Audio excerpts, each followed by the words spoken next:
chicos, ¿cómo están? Bienvenidos a un nuevo año de clases de escuelita dominical de cuarentena. Ya volvimos, estamos en febrero y estamos muy contentos de estar con vos de nuevo en nuestro canal de YouTube, el canal de la Iglesia Bíblica de Laguna Seca en Corrientes. Espero que hayas pasado genial tus vacaciones de verano y si querés y te gusta, me podés escribir acá en la cajita de comentarios abajo qué cosas nuevas hiciste, si paseaste, si viste un programa nuevo, si estudiaste algo nuevo, si aprendiste algo nuevo, si saliste con papá, con mamá, a ver qué hiciste. La pasé súper bien con mis papis, así que qué mejor que estar rodeado de las personas que nos aman. Y por eso hoy tenemos clase nueva, serie nueva, todo nuevo porque es año nuevo, así que vamos a celebrar comenzando una clase que se llama Conozcamos a Jesús.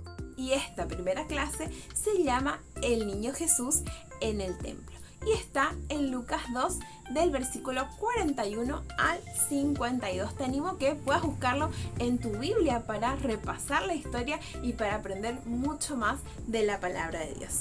¿Arrancamos?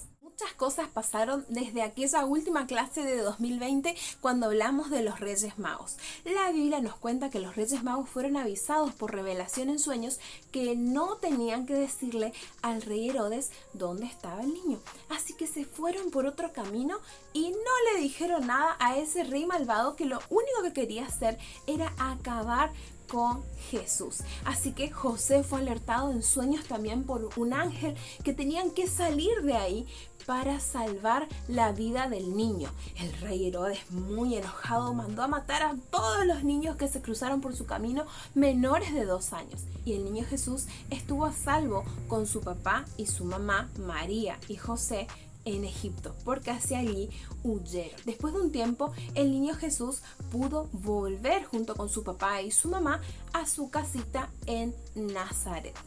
Bueno, el niño Jesús empezó a crecer y dice que se hacía fuerte y se fortalecía y además crecía en sabiduría y en gracia para con Dios. Es decir, que era un niño que amaba a Dios y era obediente con sus padres. Sin dudas, Jesús era un niño ejemplar, es decir que nunca daba problemas a sus padres, de modo que cuando cumplió los 12 años sus papás le dijeron: Jesús, prepárate que nos vamos de viaje. ¿Saben a dónde se iban a ir? Se iban a ir a Jerusalén a conocer el templo de Israel. Qué felicidad que habrá sido para un niño judío de 12 años como tenía Jesús en ese momento poder entrar al templo. Seguramente sus padres también pensaron: bueno, Jesús se porta muy bien y tiene 12 años, ya es un hombrecito, lo podemos llevar a que conozca el templo de Dios. Lo hemos preparado como enseñan las costumbres de nuestro pueblo en la palabra de Dios. Él está listo para entrar en el templo con conocimiento de lo que va a ver y lo que va a hacer ahí. Así que imagínense que emprendieron el viaje, toda la parentada, toda la gente que hacía la peregrinación a Jerusalén por las fiestas de Pascua, y habrá sido un viaje súper divertido, como es siempre viajar con muchas personas. Cuando Jesús llegó al templo de Jerusalén, no solamente se habrá maravillado de la belleza de la arquitectura del lugar, es decir, de la estructura del templo, sino que también habrá visto gente de todas partes del mundo viniendo a adorar a Dios en el tiempo de la Pascua. Allí también Jesús iba a tener una oportunidad única.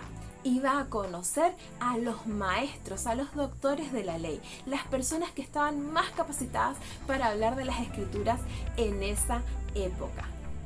Para que ustedes me entiendan bien la magnitud de la importancia de ese encuentro que va a tener Jesús con los doctores de la ley, tengo que explicarle una cosita muy cortita pero importante.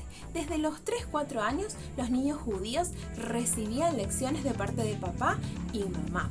Papá daba las lecciones acerca de las costumbres, tradiciones y la fe del pueblo, y mamá, al corregir en el día a día con amor, iba explicando por qué algunas cosas eran consideradas incorrectas desde el punto de vista de Dios. Así que imagínense que los niños estaban siendo educados desde muy pequeñitos en la palabra de Dios, pero al llegar los 6 años tenían la posibilidad de visitar y asistir a estudiar en las sinagogas que eran llamadas llamadas casas de conocimiento. Ahí estudiaban de los 6 a los 12 años. ¿Y qué aprendían? A leer, a escribir, a resolver problemas y también aprendían a hablar en público, porque era muy importante ser elocuente. Así que fíjense que más o menos de 6 a 12 años era como ir a la primaria. Después de los 12 años, los niños podían asistir a unos lugares que se llamaban casas de interpretación, donde enseñaban los maestros de la ley. El maestro podía elegir si quería enseñar o no a determinado estudiante, pero la verdad es que a esas casas solamente asistían quienes tenían más dinero. La familia de Jesús era amorosa y hermosa, pero eran pobres, así que Jesús no asistía a las casas de interpretación. Tampoco sabemos si asistió a la sinagoga o fue formado en su casita. Así que esta era una oportunidad única de Jesús de conversar con estas personas que sabían mucho de la palabra. La costumbre de estos maestros de la ley, conversar con estos jovencitos, hacerle preguntas para ver si realmente estaban yendo por el buen camino, aprendiendo la palabra de Dios. La Biblia nos dice que Jesús se metió tanto en la conversación que se olvidó de mamá y de papá. Sí, se le pasó el tiempo, se puso a conversar, los maestros le hacían preguntas y él respondía, y los maestros estaban maravillados y decían: ¡wow! ¿Cómo este chico puede interpretar también las escrituras? ¡Qué bien que le enseñaron en su casa sus padres! Y así Jesús podía mostrar todo lo que él había aprendido y todo lo que él sabía de parte de Dios. Así que fíjense qué linda experiencia que fue Jesús conversando con estos super maestros y él deslumbrándolos por su conocimiento. La verdad es que la otra cara de la moneda es un poquito más triste, porque María y José estaban buscando a su hijo por todos lados. Imagínense, se te pierde tu hijo en un viaje, una preocupación horrible. Pero al principio ellos dijeron: no nos vamos a preocupar porque Jesús debe andar por ahí con los parientes, debe andar jugando en el viaje, así que vamos a dejarlo un ratito. Pero después, con el paso del día, buscando a Jesús, no lo encontraron entre los parientes, así que decidieron volver, desandar el camino que habían hecho y buscar a Jesús. Un día habían hecho de camino, un día volvieron y tardaron un día más en encontrar al niño, porque quién se va a imaginar que la criatura estaba en el templo. Así que una vez que lo encontraron, la Biblia nos dice que María decidió hablar con Jesús y lo llamó para preguntarle lo siguiente. Lucas 2:48 nos dice que María habló con el niño y le dijo lo siguiente: Hijo, ¿por qué nos has hecho así? He aquí tu padre y yo te hemos buscado con angustia.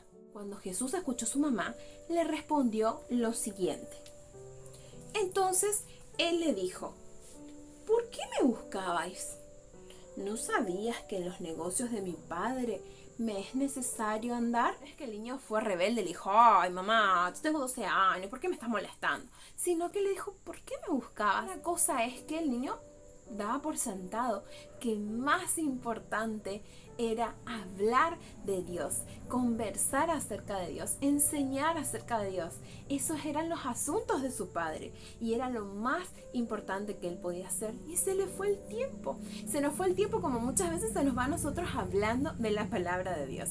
Así que dice que María y José como que no entendieron. La Biblia dice que no entendieron lo que les quiso decir. Y como Jesús era un niño tan bueno que nunca daba ningún problema, pensaron, bueno, sus razones deberá tener, y lo llevaron de nuevo a su casa con ellos. Ahí la Biblia nos dice que el niño siguió portándose bien como se portaba siempre y vivió sujeto a sus padres, lo que quiere decir que Jesús no había hecho esto de perderse de su mamá y su papá, de malo o de rebelde o de mal portado, sino que se le fue el tiempo. ¿Y sabes qué pasa? Que nosotros hablamos y compartimos con los demás lo que de verdad nos importa. Así que, ¿qué es lo que te importa a vos? ¿Hablas mucho de Jesús? ¿Le contás a otros de Jesús? ¿Los invitás a que vengan al templo o a que escuchen las músicas que vos escuchás acerca de Jesús? ¿Le compartís tu amor por Dios? ¿O estás más intentando encajar en un lugar que no es para vos? ¿Estás tratando de saber cuál es el último jueguito para que no te dejen afuera o por tener el último celular para no quedar al margen? Jesús no hacía nada de estas cosas para quedar bien o para aparentar. Él realmente quería compartir la palabra de Dios con estos hombres que habían aprendido muchísimo durante todas sus vidas, habían estudiado la palabra y sabían mucho. Pero Jesús les demostró que Él tenía una interpretación perfecta de la palabra de Dios y ellos terminaron aprendiendo de Él, así como muchos grandes pueden terminar aprendiendo de vos si vos te formás y buscas de Dios. Por ahí vos me digas, bueno, Señor, pero yo no sé mucho de Dios, no sé cómo hablarle a otros. Bueno, podés empezar aprendiéndote las historias de la escuelita dominical y compartiendo con otros. Nada de lo que puedas hacer para contar a otros de Dios es pequeñito. Nada de lo que vos puedas intercambiar con otros hermanitos en Cristo es insignificante. La palabra de Dios siempre da su fruto en el corazón de las personas, así que yo te animo a que hagas como Jesús y utilices tu tiempo para hablar a otros de Dios. Te animo a que continuemos con estas clases conociendo cada vez más a Jesús y podamos aprender de Él, de su ejemplo, de su eterno amor. ¿Oramos? Amado Dios, gracias Señor porque tú nos muestras a Jesús interesado por la palabra, Señor. Él mismo era la palabra y aún así se dedicó a aprender como un niño común y normal. Él mismo era nuestro Salvador y tuvo la humildad de sentarse con esos maestros de la ley y responder sus preguntas y preguntar. Padre, te damos gracias por el ejemplo de Jesús y te pedimos que tú seas el centro de nuestras vidas, que siempre queramos hablar de vos y que podamos seguir aprendiendo para contar a muchos de tu amor. En el nombre de Jesús, amén. Chicos, esto ha sido todo por la clase de la semana. Acuérdate lo que te dije, si no está la palabra de Dios en tu corazón, difícilmente las personas puedan ver a Jesús en tu vida. Así que anímate, estudia, prepárate, porque vos sos importante para Dios y Él tiene un plan genial para vos. Así que yo te dejo un besito. Te amo, como te digo siempre, aunque nunca nos hayamos visto, te amo igual, te amo mucho y te mando un abrazo de oso gigante. Y va a ser hasta la próxima clase de Escuela Dominical. ¡Chao, chao!